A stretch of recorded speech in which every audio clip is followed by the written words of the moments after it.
folks, welcome to this exciting video where you once again join me in the wild landscape of Scotland. And today I've come to document a piece of history in the local area in Angus here that I've never been to visit before. But, well, it's actually the Edzell Castle, which is a ruined old castle built in the early 1500s. And I believe further over the field there's a mound where there was an even more ancient castle built. But the actual village of Edzell and the original castle used to be in this area. And then in the 1500s they built this newer castle out of sandstone, which would have had like a white limestone finish on it originally to protect the soft sandstone. But I was just noticing at the road end there, it said something about the site is closed due to unsafe masonry, so I thought we'll obviously just be cautious. We're not going to go breaking in like boundaries or anything that we're not meant to go.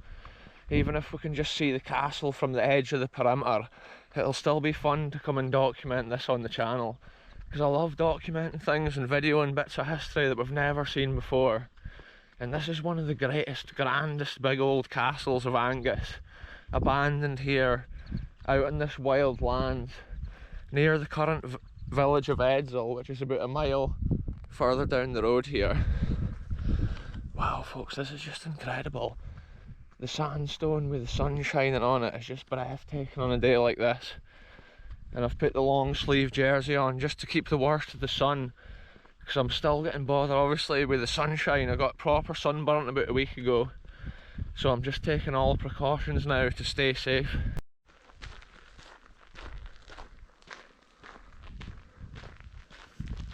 Wow folks, what an interesting sight this is. This castle was at one time actually owned by the Earl of Dalhousie, and they built this house at that time, the early 1900s. Check this out here folks, here's the layout of the castle originally. Wow, this is what's obviously still standing. And they're talking here about the mound across the field, which was obviously the location of the first castle. And then in 1513, David Lindsay starts building the present castle. And you can see how it originally would have looked with a small square. In 1562, Mary Queen of Scots holds a Privy Council meeting within one of the main rooms here at the castle. And in 1604, work begins on the Great Garden. Wow. It's incredible. It says like you can find Edzell's famous stone carvings in the garden and summer house. These impressive works of art depict the 7 cardinal virtues, the 7 liberal arts, and the 7 planetary deities. But obviously today, because it's so fenced off, we're not going to be able to go and look in detail at the history. So I'll just take a walk around the perimeter and just see what we can see of this ancient castle.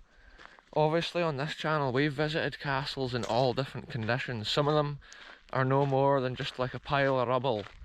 Other ones are still in their grand original condition, fully furnished and in great standards. And then you get ones in the middle of the road like this. They're kind of like half demolished, but you can still get an idea of how they at one time looked.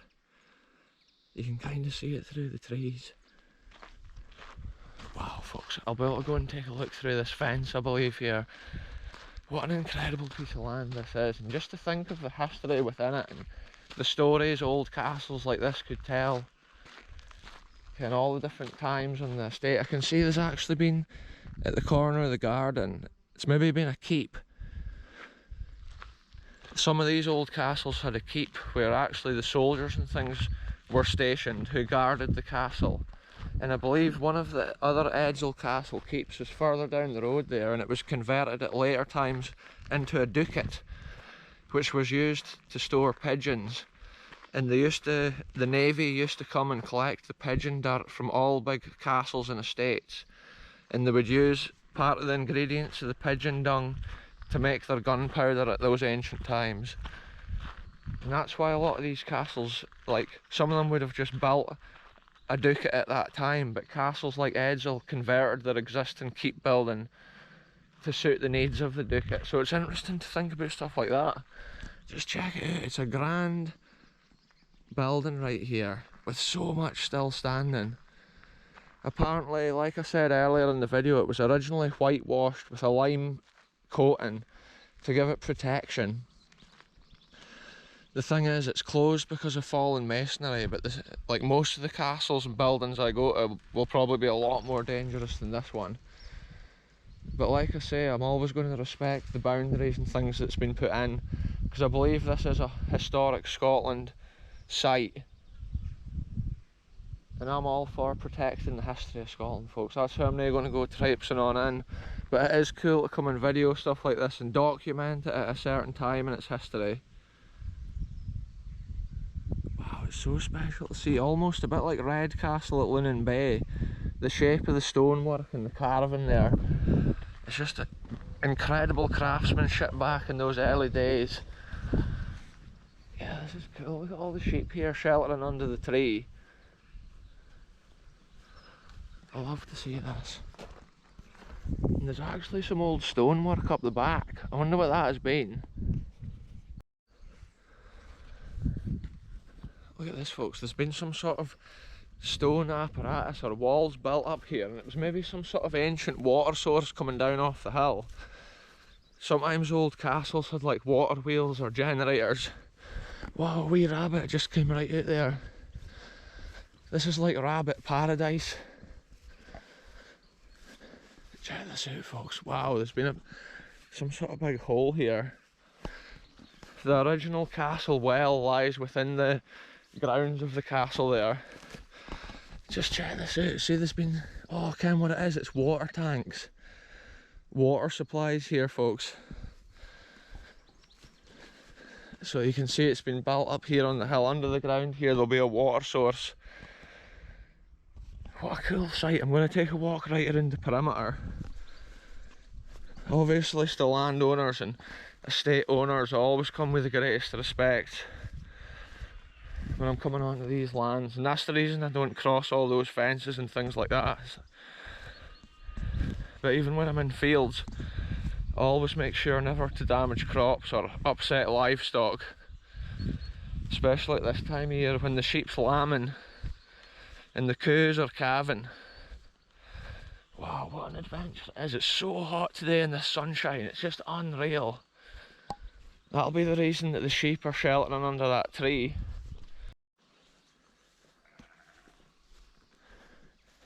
This is just a true paradise landscape, folks.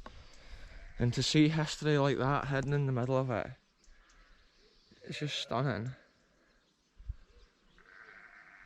Yeah, I can see there must have been like outer sections on that tower because there's doors coming out at the top. There must have been a whole area to like walk around. But I thought it would probably be open by now because I believe it's been closed for a couple of years. They're obviously still going round and like maintaining it and things like that. Yeah, some of these walls, they just look so ancient. The way the sandstone erodes from the weather. There's been an absolutely massive like round tower here at this corner. Wow, what a special location. Obviously it'd be super easy to go and jump in, but it's just no right at a place like this to go force my way in. Wow, there is like a bit of a track leading round here, so I'll take a walk around the perimeter and just see if I can see any more remains of the history. I can actually see on this hill here there's some little sections of wall and stuff like that, so I'm not sure what all has been like built here at ancient time. Yeah, there's been a building out here, I believe. Check that out, the end wall's still standing, so it looks like there's potentially been a building over here.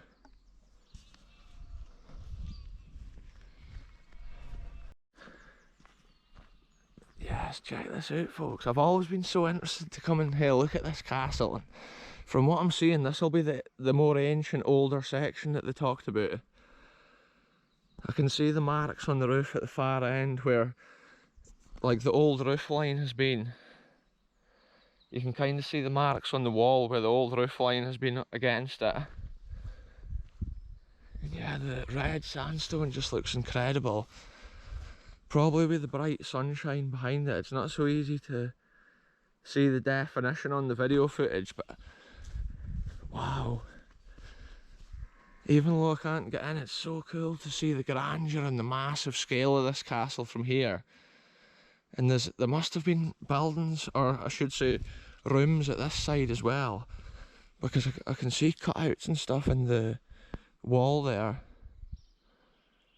You can just imagine how all these towers and things must have looked when they had their original roofs on the top. And then that is the more defensive, yeah, that must be the more defensive original tower right there. First built in the early 1500s. And I can actually see there's been a couple of other either entrances or windows which have been bricked up. You can see the stone arch kind of where the window must have been. And below the main windows I can see there's like firing holes there. Like what we saw recently on like Edzell Castle and places like that on adventures. Wow, this is so special to see. I'm blown away by the intricate detail and carving around the top. Once this place does open back up, we'll come back and do a more in-depth like look at it, and a more like we'll get some more of the history, because I believe it's obviously, this is apparently a story of like riches to rags. The family's wealth and riches were all lost over the years through gambling and poor business decisions, and I believe they were actually due the estate in the end. The Malls family, we were recently at the Malls Den estate looking where the old big mansion had been, but apparently this family here, the Lindsays, were due the Malls so much money they had to sell Edzell Castle so they could sell the Mall, give the Malls family their money back. But the Malls family also famously owned like Panmure estate, and they were some of the richest landowners here in the Angus area originally. But it was just different times, different society, and like the culture of the land and everything was just so different back then. When I look back at that, it's just a breathtaking scene. Wow. It is good to see how it is kept well and like landscaped. That's often the difference with some of the castles I go to and some of these ones. Like, if you're ever opening castles to the public, they have to be safe.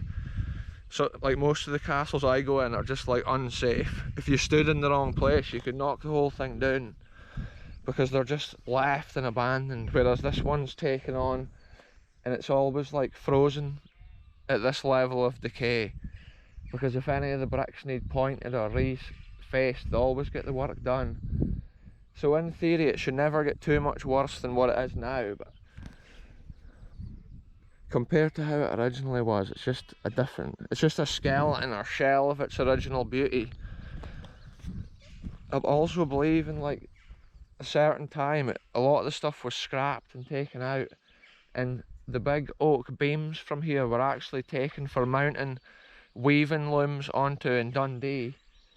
So some of the big old weaving looms in the factories were mounted on big oak beams which came from this castle. That's all just wee historical details that I know off the top of my head, but when we come back and do a more in-depth explore, once we can get in the perimeter and into the buildings and have a proper look, we'll obviously update even more of the history. And sometimes videos like this just keep the history alive, or sometimes it shows people from like even America or any country, if they're coming on holiday, little things that they could come and visit, or if they were planning on visiting this, it just shows you there's no point just now because it's closed. But I think it's been closed now for more than a year, so I'm not sure what they're doing or if they've discovered something's really unsafe. But yeah, from what I'm seeing, they should just open it really, because with a building like that, it's going to constantly be decaying every day of the week. They should really just put a sign up saying like enter at your own risk, danger of falling masonry, or put a sign up saying do not stand below overhanging masonry, and then that's it. You can just let people in. Obviously if there's a brick or something that's obviously a way to fall, you could just repair it, but for it to be closed this long, it's just crazy. And I've always wanted to come and record this. I believe also when they were doing some groundworks or some gardening work at the corner of the walled garden, they actually unearthed the old bathhouse, which was like a separate building with like a stone bath, and it was probably heated by like a kind of wee stove boiler thing originally. So they would have had like warm baths down there at the foot of the garden in the wee building. Yeah, I'm just figuring out what way I should walk back around. I could maybe just do a full 360, but I'm not really wanting to walk up through the crops and things like that. Yeah, I could potentially get right out of here as well by going down that way. No way, folks. I think I'll just pick a random route here. So it is cool also to see how these castles built in like different areas are often built with the local stone that was available. Like some of the castles I was at recently were like the grey stone of Invermark Castle, whereas this one here, you can see it's the red sandstone. Wow, I've just noticed there's like a wee shed or something. I can see a tin roof right over there. When you see these castles as well, it's almost impossible to imagine them pure white. So many years has passed, it's just been exposed to this harsh Scottish weather. Sometimes with buildings like this as well, you often notice one of the walls is so much worse than the other, because quite often the wind will always come from like the same direction down the glen. And round the windows as well, I can see there's severe erosion, and a lot of the time that's just from the water running straight down onto the same piece of stone all the time. It just wears it away. Typical of castles from this era as well, a lot of the windows are different shapes and different sizes, and that would have been before the days of glass. These windows all had metal bars, and I can see the remains of the holes in the stone where the metal bars used to go in. And yeah, the castles were just almost impenetrable. It would have been so difficult to try and get anything like that. And a lot of those holes and firing slots and stuff, they were genuine defensive like areas, defensive items on the building. Whereas some of the younger castles in Scotland, those are just on there for decorative purposes, for like the architecture. So I've come further over from the castle, and I'm just seeing this, it looks like a dried up riverbed. But the thing that I read about the old castle which stood on this land, it actually had a big ditch dug around itself and around the village of Edzell originally, I believe. So that could maybe be the big mound there where the old castle stood, and that could be an original defensive ditch all the way around, not unless it is a river once the rain and stuff comes on heavy, I'm not sure, but that's what it looks like to me. Looks like a man-made dug out structure. And then this shed that I could see from a distance, that must be some like estate workers' hut for if they're like when they're doing gamekeeping and things like that. Maybe rearing young birds and stuff for the shooting in this area. Sometimes estates and things like that have huts. It could even be where they keep like the equipment for cutting the grass and stuff at the castle. But yeah, when I saw that little track leading down, I just wanted to have a look, because I thought there was maybe a wee river or a burn. But when I saw the empty hollow, that was when I realised, well, that's when I remembered what I had read. And it makes sense, that could be the mound over there where the castle stood, and it's mad to think like, this castle's ancient, so think there was an even older castle. And it just shows how ancient the history is within these lands that I explore.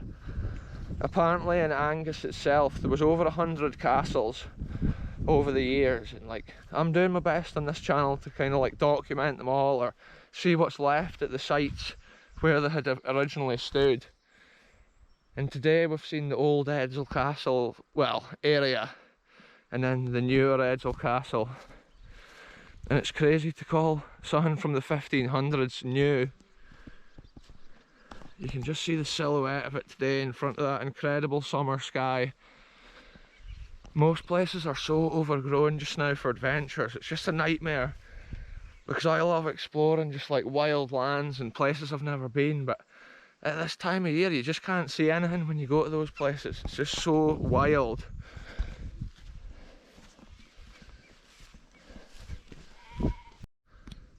So I can see even at this side of the castle there's been other windows and stuff that's been blocked up over the years. That's the thing with castles and old buildings, they were always developed and changed as the years went on and new technologies were developed. They were always integrated into the old structures. And that's often how you see that with like the changes in the architecture. Wow, it's just such a special place. I'm so hot right now, folks. I can't even get it out in words. Like it's literally like 22 degrees Celsius right now. And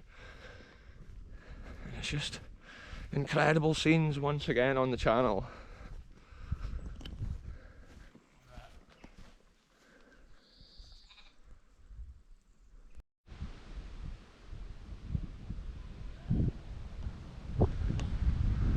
So there you go, folks, an incredible scene of abandoned Scotland, and there's quite a breeze coming down here which is welcoming because it's a nice cool breeze. It's just so refreshing being in this shade under the tree right now. It's been one of those days, I wasn't even sure where to go, and then I just thought that Edzell Castle's like right on my doorstep. So I thought, why not just come and have a wee look? And I'm so glad I did, because we've still seen quite a bit through the fence or whatever. It's cool to just even share the history on the video without getting in there. You really get an idea of the size of this place.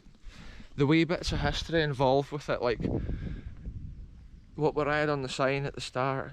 Mary Queen of Scots and stuff coming into here for our meeting. The way the garden features all those fancy like stones laid within the walls. I've got the hiccups now, folks. But aye, along that like walled garden area I can just see the detail in the stone carving. It's just mad. And then there's this wee corner building which looks like it's been similar to the other building that I saw when I was exploring the Edzell Castle Ducat, but the other one had been changed, so I believe this could have been the keep. I don't think it was ever a gardener's hut because I can actually see this defensive firing holes below the windows, the same as the original castle had. So I believe that would have been because the guards would have been in there stationed, and the keeps used to be positioned in like defensive strategic areas around the castle. So if they ever did become like under a situation where they were like getting attacked or whatever, the soldiers would be skillfully defending the castle from those areas. Some of them would have been up on the castle themselves, but a lot of the time they were within the keep. And I can actually see, look at the firing slots there. And also I can see the initials, it looks like it says SDL, and that'll be the Lindsay family which I spoke of. They were the ones that had to in the end like sell the castle up, and I believe one of them used to just like work a standard job. One of the sons or whatever of the estate ended up, once they had sold it, he just worked an everyday job as like a stableman at a local stable. So basically the family had been humbled from the greatest riches and the queens and kings of the land visiting, to later on the downfall of the estate, having to sell it and maybe ride past it every day on the horse, remembering how the family had been so great. That's often the things I try and think about when I'm at these places. I imagine the people that had been involved with them originally, and the folk that may have at one time been looking out the window, and what were they thinking? How did the landscape out here look back at that time? It probably wasn't a field, it was probably some mad like wild, like untamed grasslands or whatever back at that time. And also back in the 1500s there would have been a lot more wild forest and overgrown areas around here. Everything would have just looked so different. But yeah, you can see just the quantity and the vastness of the sandstone on this whole site. It's been a cool wee adventure to come down and have a look. Let's head on back out here.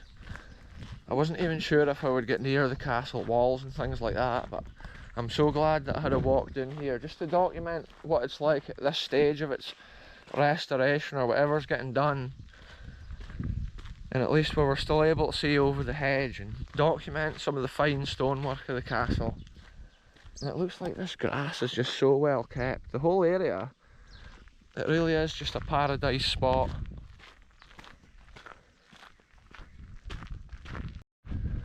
Check it out, folks. When we were little, we used to call these red hot pokers, but I'm not sure if that's the proper name or what. But I remember my relations used to have these growing in the garden, and it was always red hot pokers we called them. Because it's like the things you poke the fire with, and if you leave it in too long, it starts glowing red at the end, and that's how it looks.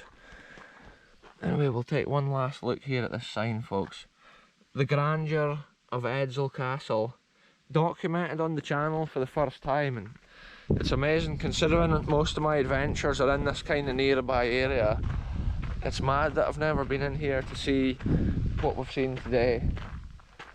And once it does open back up to the public, we'll come back for sure and do a more in-depth video. Anyway, I'm going to head on to my next adventure now, wherever I end up going. But I'm going to end this one here. Thanks very much for watching, and I'll be back soon with the next one. So we'll see you soon, folks.